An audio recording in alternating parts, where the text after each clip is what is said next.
This is a scumbag piece of drug dealer. How dare you take out our young people? Last year, a Vancouver mom borrowed $1,000 to hire a private investigator. Julie Nystrom needed to track down her daughter's drug dealer. They planned a stakeout, hoping to catch the man they only know as Jay.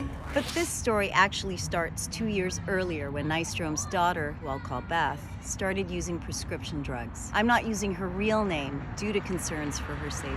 I've thought about why I was so in deep at a certain point, and I think that a big reason was because how easy it was for me to access them. Literally, it was just a contact on my phone and he'd come 2 blocks from my house. I've spoken with 8 other teens from 4 high schools in the Vancouver area. I'm not identifying them because naming them could jeopardize their safety. They all bought drugs from Jay, who they describe as a stocky South Asian man, possibly in his 40s, with a buzz cut and a scar on the side of his head. He really made himself seem like he was a very humane person and oh, I'm sorry I can't make it today. I got a family barbecue, it's Mother's Day.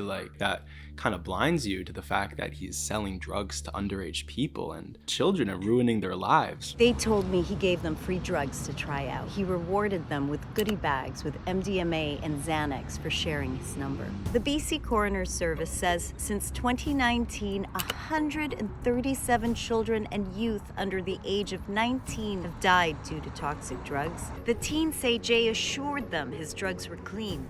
But when Beth experienced a bad high, she confided in her mom, who then contacted the Vancouver police. A police officer told Nystrom they needed details about Jay. That's how she ended up hiring a private investigator to stake him out during a drop-off for Beth near their home. The PI and his partner followed him and took photos of his car and license plate. Nystrom took those photos to police, who told her the car was registered to a Caucasian fellow who refused to answer the door. And that's as far as they went. Vancouver police confirmed they investigated anyone else who may have had access to the car, but because the information was limited, they couldn't identify the man. They also said Beth hasn't come forward to assist in their investigation. I feel like nothing was done. I'm actually flabbergasted when there was so much at risk.